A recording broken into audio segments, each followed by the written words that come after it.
Greetings, friends. Welcome, welcome, welcome to the Let's Get Gritty podcast. I am super excited to be here with you guys today. It has been a phenomenal day. I hope that you've enjoyed yourself. I hope that you've been gritty, and I hope that you're getting things done. Let's make it happen. Why not, right? I've had a great day today. My son graduated fifth grade, so I want to give him a shout out on this show today. And I've got some wonderful people celebrating birthdays. Happy birthday to all of you out there that are celebrating birthdays in this month and so on. But long story short, I want to get down to the show. But before I do, let me make some announcements first, and then we will dive into this amazing content. So first things first, the Let's Get Gritty podcast with Dr. India White will be featured on Swain Girl Media channel, hosted by Precious Swain. On Fire Stick, and there's more details to come. Thank you so much for that opportunity, Precious.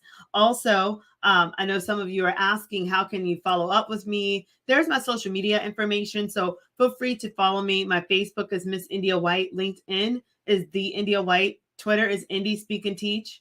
Instagram is Indie238, and my YouTube channel is India White 123. So let's go ahead and follow each other. Let's connect. Many of you have been doing that, and I'm super excited for the partnerships to come and the work, the different projects that we'll have taking place. So also, check out the website. There's always something new, whether it's a blog. I hope you guys are really checking out my blog section, whether it's a blog or if there's like a book or a course, or if you want to schedule me for your next speaking engagement or your next event, reach out to me.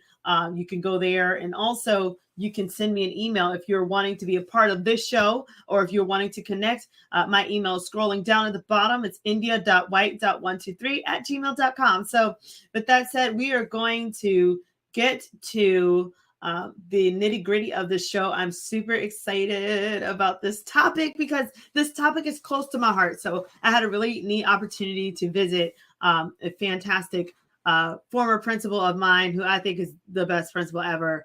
And just hands down, he understands education. He understands students.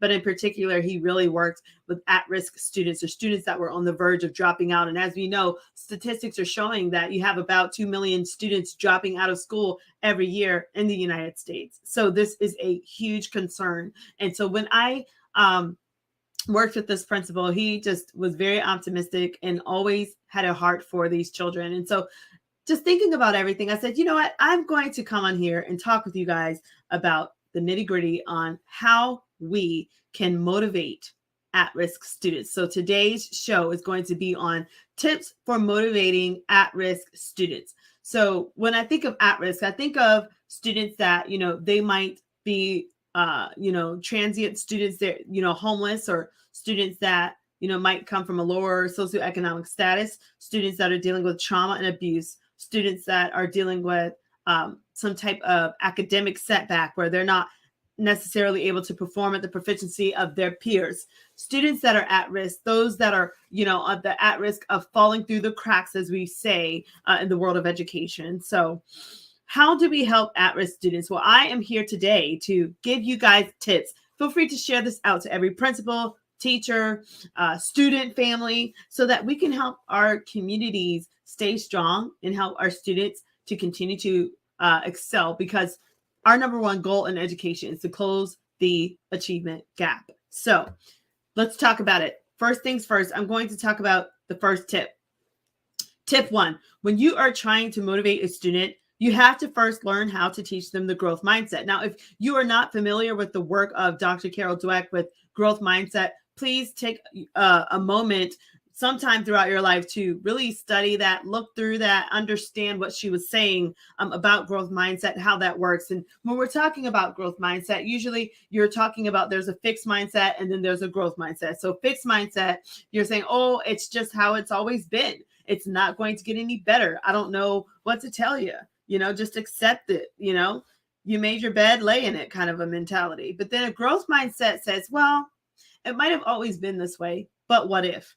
A growth mindset, it challenges you to go beyond the status quo, to go beyond what's always been that way, go beyond the norm, and to say, what if? It causes that innovation. It causes you to explore. And when you're dealing with a student with a fixed mindset versus a growth mindset, It's very interesting because students with a fixed mindset, they'll say, I've never been good in math. I've never been good in school. I don't care. Nobody in my family really did that well. So, who am I? But when you go and you retrain a child to embrace a growth mindset, you kind of put nuggets in their mind where you say, why not you? Why can't you be first? Well, have you tried another way? What about plan B? What about plan C? And you really kind of cultivate this motivation in a student to go beyond their fears and to actually take a risk and to go beyond what has always worked, because what's always worked sometimes isn't necessarily working for their situation. So being able to encourage them to take up a growth mindset is key when you're trying to motivate at-risk students. There's so much more to talk about. So let's get into it. Let's talk about more of what Dweck said. So Dr. Dweck, she says that students with a growth mindset are more likely to persevere and develop grit. So again, students with a growth mindset are more likely to persevere and develop grit. This is imperative because sometimes we think, oh, well, that kid, they're just not going to turn it around. But we as leaders, we as family members, we as the caretakers, the loved ones of these students who are in a volatile, vulnerable situation, if anyone needs to embrace a growth mindset, it should be the adults in the room. So when a student does come to you with, maybe they're just done and they've just checked out on, education, and they've checked out on their career path, it's your responsibility as an adult to say, you know what? I need to start putting in nuggets of hope, optimism, to let this child know that it's not over. They have all these years, seeing if everything goes right ahead of them to live. So why not help them to develop grit and persevere by establishing a growth mindset? And so there are so many things that you can do. You can just do really positive I can statements and do a little chart with your students when, like if you're teaching children with that are at risk, you could do a chart with these students where you find out, okay, what are your fixed mindset? Like, what are your absolutes? You're like, okay, I know there's just no hope here. And then what can we do to change that? And you can guide that child and kind of scaffold them through that so that they know that there is still hope. So let's keep going. We're now going to talk about the second tip. So the second tip I have for you is to set realistic goals with your learners. So the reason why so many students will say, oh, it just can't happen, I just can't do that, is because they're striving for just some goals that just they're way kind of time stretched out, like way beyond, or they just don't make sense. So for instance, if a child, if they're really aspiring to be say a rocket scientist or a physician or something, but they are not, they have not prepared themselves to get into those spaces. It's how you present that opportunity that counts.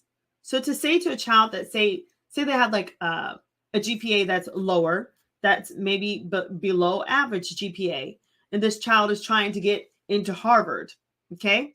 You might want to have a conversation with that child and say, chances of you getting accepted to Harvard with, say, a 1.4 GPA, and you're in high school, right, and you're a senior, chances of you getting accepted to Harvard are not as great as they would be as if you got accepted into a community college first. So when I used to have students in education that would come to me, especially when I was in administration, and they would say, hey, Ms. White, I want to get into University of Florida. I want to get into University of Georgia. I want to get into wherever. And I saw the truth.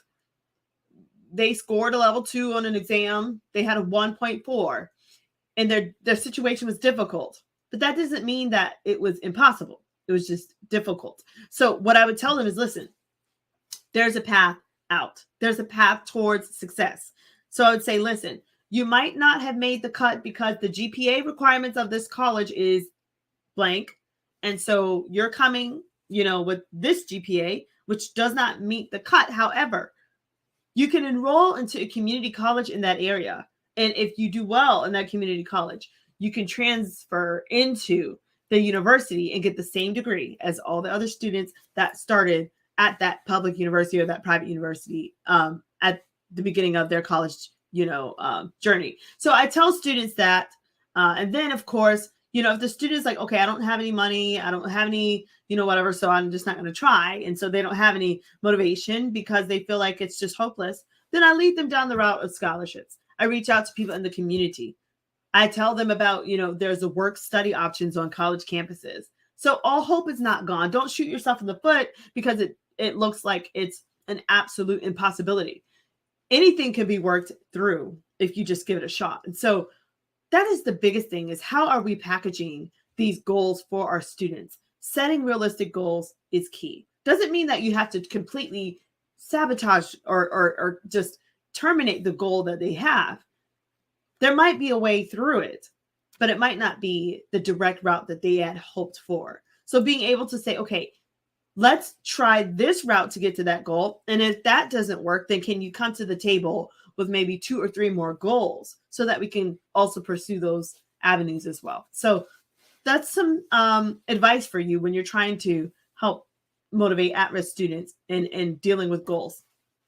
Now, let's keep going because this is definitely a very imperative topic for, we've got students graduating, students finishing up their classes. So we've got to help these students to kind of just go beyond also when you're setting goals. And Dr. Duckworth says that when you're setting stretch goals, it gives students a clear target to work towards for their life. So if you're preparing students for college and career readiness, it is imperative that you're setting goals where they can stretch into it. So if they can't stretch all the way into it and it's beyond, then that means you have to bring them back to where it's realistic and it makes sense. It's something that they can really navigate through in the moment and beyond. So we always say, okay, look at where would you be 3 years from now? Where are you going to be 5 years from now? Where are you going to be 10 years from now? So setting a goal for a child is something that you definitely want to make sure that they can reach it within those few years. So if it's that community college talk, or if they're at the university, what goals do they have? Are they trying to double major and work full time? Like, what are they trying to do? So helping those children as well to balance out the load and to balance out the reality of taking many courses, academic courses. I remember when I had first enrolled at the University of Florida to major in math. And I want to say the credit hours that you're supposed to take, it was like 12 hours, right? I want to say I took 16 hours, and I was so stressed that first year. And I remember speaking with mentors and saying, oh yeah, I'm taking this. I'm taking Calc 2, Calc 3, this, that. And I was just piling everything on because I was so excited about the opportunity, but I didn't realize that it was not realistic. So I did have to do some, arrangements and fix it to where I could actually survive in college and that I wasn't breaking down and oppressed with the workload of the academics that were ahead of me. And so I think even when you're dealing with students that are overly ambitious, helping them to set realistic goals as well, so that they don't put too much on their plate and then they burn out and then they just don't achieve anything. So, yeah, we just got to continue to watch our students carefully as we're working with them and setting their goals. Now, the next tip. All right, so we're going to provide feedback and support for all learners. So this is key, because when a student is like, oh, I just can't do it, the reason why is because in their mind, they have judged themselves so harshly, like, okay, I failed that test. The last quiz, I got a C on. I missed 2 or 3 homework assignments. And then what she's teaching, what he's teaching today is just totally over my head. I can't do it. So when you're dealing with a student that is at risk, it is imperative that you provide an ample amount of support for these children.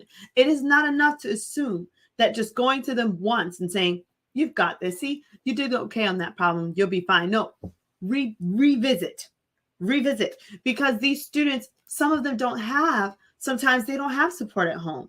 Sometimes all the support they got was from you. Maybe when they go home, they're not really into the homework like that. Or maybe they don't have a textbook. Maybe they don't have someone at the home that can really kind of pull out the academics and help walk them through algebra or walk them through whatever the courses that they're taking. Maybe they do have a parent that is very successful, but maybe they just haven't taken that level of math or in a long, long time. So they don't remember some of that or that science class. So it's imperative that you do what you can as an educator and as a leader to provide feedback and support and be specific in that feedback and support. So it's not enough just to say, oh, you got to keep going. Like, be specific about why are you telling me, oh, you've got this? Why? Tell me, show me evidence. Is it the effort? Is it my attitude, my approach towards it? Is it how I performed in that last assessment? Is it on how I interacted this morning on, and discourse with the classmates? What is it? So being specific about providing feedback and support for students is key. Okay. And then also that support piece, that can be moral support, emotional support. That can be just, a nice smile for the student, calling families and updating the families and letting them know, okay, this is what's going on. And this is how we are, working together in a plan to help, continue to support this child as they're working through their progress. So support looks different for each child as well. So being very, knowing your student and knowing their family dynamic and knowing what their situation is, support will vary. Some students might need more hands-on. I remember, during COVID, we had a rock star teacher who he was actually going to the homes, driving to the homes, dropping off worksheets and math books because the students didn't have it. So, shout out to him for doing that, because he wanted to make sure the students had the appropriate amount of support that they needed to be successful in his class. So let's keep going. The next tip that I have for you is to emphasize effort and persistence. So why would you want to emphasize effort?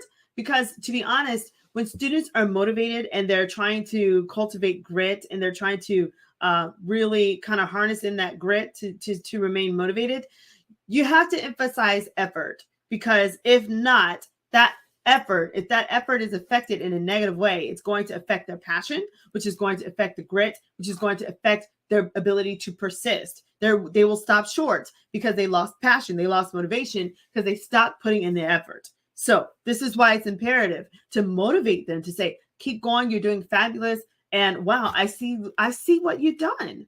I see your hard work. I see your effort. Wow, look at this. Take their paper, pick it up, make a big deal out of it. Make a big deal out of it. Show them off to their classmates. Show them off to other teachers. Show them off to their community, to their parents or guardians, so that they understand that you really, really did acknowledge it and that it really was a big deal. And then, of course, with persistence, emphasizing persistence, this is so imperative, because if you don't emphasize persistence, then students might say, well, okay, I've done all this work, I've persisted, done, and there's no reward, or nobody cares, or it just didn't matter. And it just gets recycled through with everything else. So whenever you have that situation, it's so imperative that you do what you can to overemphasize the importance of students persisting through assignments on time, and letting them know that you appreciate them being responsible and that you are proud of them. There is nothing wrong with loving students and telling them that you are proud of them. We need more of that. We need to build the morale of our students nationwide. Our students need to know that we really are advocating for them, because that's what counts. And so, and shout out to the principal today that said that at my son's graduation ceremony, and she told the kids, I am proud of all of you. And it was like, they need to hear that. So, so many times students are already dealing with anxiety, right? They're dealing with anxiety from school. They're dealing with math anxiety. They're dealing with social anxiety. Sometimes students, they don't even want to express themselves because they feel like, oh my gosh, I'm going to get laughed at, mocked at, or it's not going to be good enough. Or somebody is going to come and say something better. And so they already have all this on top of them. And so then, when they do perform, if we miss that opportunity to kind of reassure them that they're on track and that we're proud of them and that we see their progress, that can really kind of cause a negative effect to where it kind of backfires and students feel like, oh, well, I did all that. I overcame all this pressure, did this on this assignment, and then I got nothing from it. So then what happens? Sometimes there's apathy. They grow avoidant. They stop caring, all because we didn't do a double take and check to see that that child really felt appreciated and knew that we cared and that they did a great job through persisting through those assignments. So we've got to definitely be careful and make sure that we're making an intentional effort as teachers and leaders to emphasize effort and persistence. Speaking along with that, I looked at some researchers here. Heimovitz and Dweck, they said that students use effort to overcome difficulties, right? And they attribute their poor performances to a lack of effort rather than ability. Very interesting, because what they're saying here is, yeah, I might even have the ability to do it, but if I don't care about it, if I don't put in the effort, I'm not going to do it, right? So look, it's imperative that we emphasize effort, because if not, then students, they contribute a poor performance to a lack of effort. Now, that is the key. Why are students lacking effort? That is the big elephant in the room. What is the reason why that student decided not to give their entire effort, their best effort into an assignment? Were they offended? Do they not have a good relationship with their teacher? Are they going through something personally? Why are they not motivated? What has affected their effort? And I'm telling you, as you continue to, build relationships with students and get to know those students, and you prepare assignments to where students can feel like they can win and they feel like their efforts matter, we'll start seeing less of this poor performance taking place with our students. Now, let's keep going. With that said, tip 5, you want to celebrate successes, okay? So a part of being able to focus on their effort is to say, I'm celebrating you. You did a fantastic job. Look, wow, you did it. Woohoo! Make a big deal. What is wrong with making a big deal about a student's success? Nothing. Let's do it. Do it more. Okay, when I was in the classroom, I think I was overboard when it came down to compliments and praises and good jobs and smiley faces on the corner of the papers. Listen, this was not just grades like middle school. This was high school. These seniors, algebra 2, they would take a test or quiz, and if they did great, -0, -2, whatever, good job, smiley face, gave them my fake money. I had a money system. They would get $100 or $80, whatever that was, and that worked. But, it was so interesting because I remembered sometimes educators, other colleagues of mine would say, India, don't you think that's a little too much? Hoomrah, you got going on? No. And it worked. My kids loved it. And they looked for that. They looked for the words, good job, exclamation mark, smiley face, over sometimes the fake $60 that was a part of our money system, which was super sweet too. But I say that because sometimes we underestimate the power of a compliment, the power of uplifting a student and saying, you're fabulous. You did a fantastic job. You know what? Have you ever thought, what if you are the only person that is celebrating that child's success? And then what if they do fantastic? And then you underestimate your influence as a leader, as a caring leader, and then you miss out on that opportunity. What are they going home to? How are they going to go forward? This is why we are needed. This is why educators are needed and principals are needed, superintendents. This is why leaders are needed and professors. Everyone is needed to celebrate the success of students. Because students, listen, sometimes students enroll into school at the beginning of the year with so much anxiety and fear, and then you're asking them to actually perform. And then unfortunately, sometimes students will do work, and then if they don't get a certain grade, they're getting disciplined at home. Sometimes students are getting a beating because they didn't get that 90%. Sometimes students are getting yelled at. Sometimes the students are working on their homework. Their parent or their guardian, who is just frustrated, might come home and start, just yelling and being upset because that child is not performing. So then when they get to the class and then they do well and they don't get that praise, it really kind of messes up their OODA loop because they're like, wait, I'm not getting it really. Maybe I'm not getting it as much as I wish I could get it at home. And then I'm not getting it in the class. So then they feel lost inside, right? Unfortunately, when you're dealing with at-risk students, this is more of a realistic situation.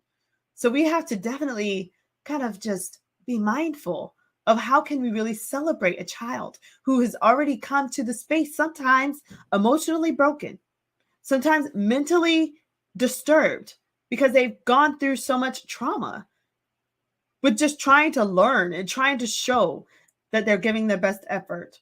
So I want to encourage you to continue to celebrate success of students and to help them because they need you. So let's go to the next tip with that point. The next tip I want to talk to you guys about is building trust with students as they succeed. So, and this is wonderful because it all comes together. I remember the children. Oh my goodness. I remember one student who came to my class and he said to me, yo, Miss White, I know you heard about me. I'm the bad student on this campus. I always get in trouble. I always get referrals. And I'm just a troublemaker. So what are you going to do about that? And I just kind of told him, okay, well, nice to meet you. I didn't know that, but thanks for letting me know. And I told him, I said, and he's like, oh, I'm sure so-and-so told you about me. I'm sure so-and-so, I'm sure you're going to read about me. And so I told him, I said, I'll make sure to create my own opinion and we'll start fresh. And so that's what we did. So I didn't go back and read, listen, teachers, listen, educators, listen, principals. I didn't go back and read about his history from second grade in kindergarten when he was in ninth grade. I had to take him for who he was today and the relationship that we were building that day. And that's exactly what I did. And we built this relationship. A beautiful kid. He had like a level 2, level 1 on the state assessment at the time. And he was very nervous. But I can tell you one thing. He continued coming to school. He wasn't getting any more referrals, write-ups, all this. All that went away. We built trust. I would visit him at his sports events, let him know I was proud of him. Okay? Kept in touch with the family.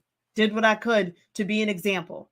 I spent time with him to tutor him whenever he needed it. And as a result, he did pass that state assessment. And he turned his life around. And it's just a wonderful, wonderful success story. And I love what I do because I love to see those kids go through and just shine and be great because they deserve it. They deserve to be in that space of success. And we have to do what we can to build trust with students as they succeed. And one thing that worked with that child is many compliments. And then it was so funny because I remember, him saying something like, I never got a B in math. I never got an A in math, but then when he saw like, oh my, things are changing for the good. Like I actually might be able to succeed. And then I would hold him to it. Listen, you did fabulous, but now I need you to keep it. You got to do that. Nobody can do that for you. You've got to keep it up. And we held him accountable and he did fabulous. And so, those are some things that we want to do as we are helping to build trust with students as they succeed. So let's keep going and let's talk about the next tip for motivating at-risk students. So the next tip 7, you want to make success for the lives of these students relevant. I'm going to say that again. You want to make success for their lives relevant. See, the problem is so many times we'll come to our students and say, listen, you just need to succeed. You need to just do this. But the students, maybe they don't know what success looks like. Have you ever thought sometimes students in particular communities, they don't have role models of success around them.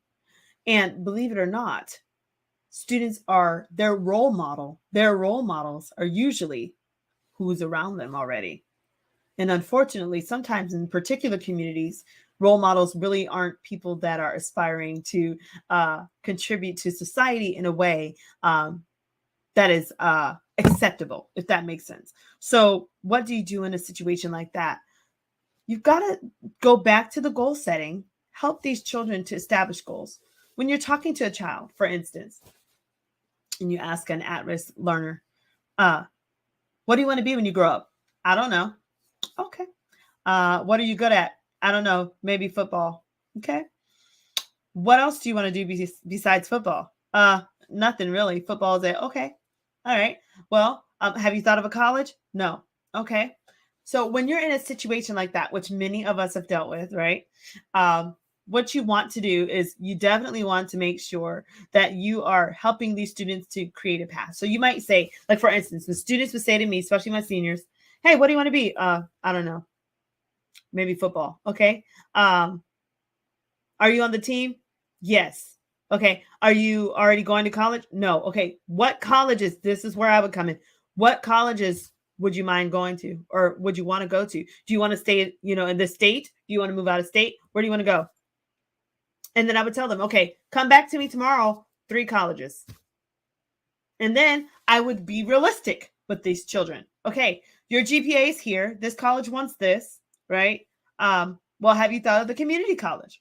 Have you thought of trying to maybe enroll in the Army? If you can't make any of the cuts, enroll in the Army and then go to college that way. And then maybe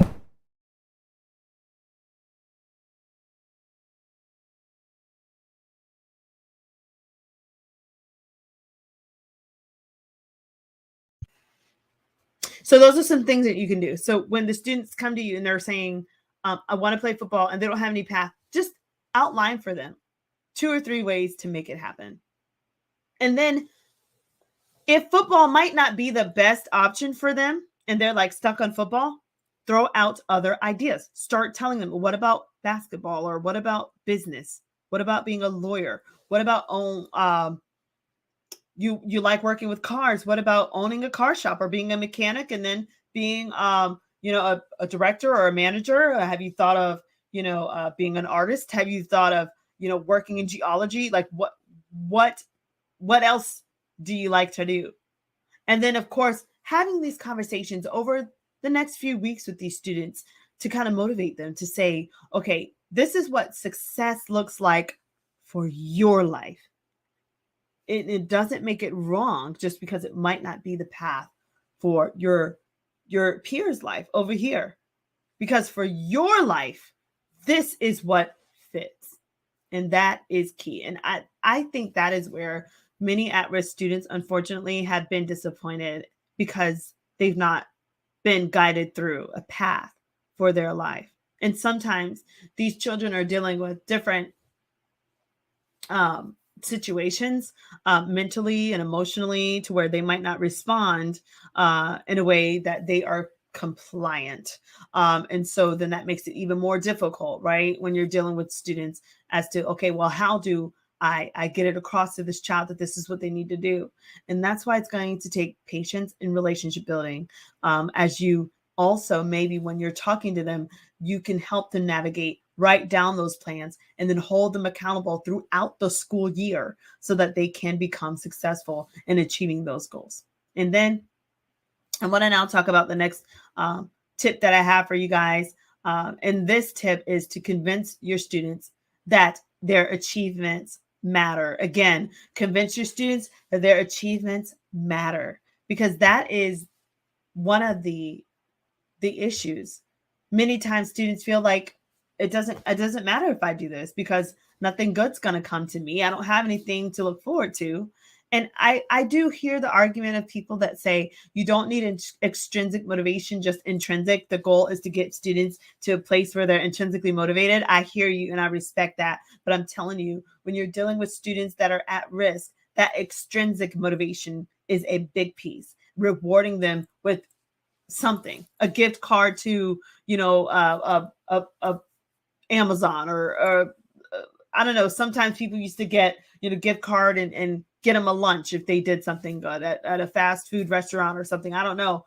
Coming up with a system on campus so they can get tangibles, something, an award, they can get something to let them know that they did a phenomenal job when they were achieving. And then, of course, you can wean them off of that. But starting out with those extrinsic rewards really did work for at-risk students.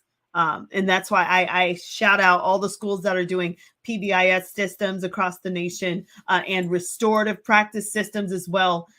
That is phenomenal. So definitely continue to convince your students that their achievements matter so that they don't feel that they're just doing everything and they're not getting anything for it. And so with that, I did find some research here from sciencedirect.com. They said supporting positive motivational patterns in an achievement context is relevant to a student's academic success. Again, supporting motivational patterns in an achievement context is relevant to a student's academic success.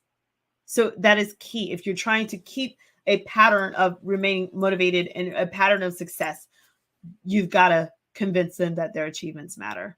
So, and I can tell a little bit about myself of having a wonderful teacher that kind of knew my situation and would not let me give up, even though I was an at-risk youth myself. And that teacher would continue to let me know, listen, you're doing a great job in this class, in her math class. You're doing a great job in this class. And, I don't want to see you slacking and She didn't feel sorry for my situation. She didn't, she didn't pity me to the point of failure. She supported me and she scaffolded me towards success. She continued to set goals and she continued to let me know that everything that I was doing and accomplishing in her class mattered. And that was what was able to help me get through that time period of trauma and hurt and uncertainty and darkness, and to really kind of just launch out, because I had a phenomenal community of support there, but also that teacher who actually allowed me to know that, my achievements did matter, even though I was going through craziness. So with that said, in conclusion, not all hope is lost for at-risk learners. Life can change overnight for the good for all students. It can change for them. And guess what? You might be the catalyst for helping that change take place. So with that said, thanks so much, guys, for joining me today on the Let's Get Gritty podcast. I'm super excited. Today we were talking about motivating at-risk students. And I want to just leave you again with my podcast. It's going to be featured on Swing Girl Media Channel. It's going to be on different stations, whatever. So just stay tuned there. My Facebook, which you can see in the back of me, but I also have it here. Miss India White is Facebook. LinkedIn is The India White. Twitter is Indie Speak and Teach. My math Twitter is iWhiteVIL. Instagram is Indy238. And my YouTube channel is India White123. So feel free to join me on those things. And then, of course, if you want to be a part of the Let's Get Gritty podcast, please send me an email of your photo and bio to india.white.123@gmail.com so we can get you scheduled. And then check out my website, www.india-white.com for, blogs, books, or to schedule me for your next event. So with that said, take care, keep it gritty, continue to do an amazing job with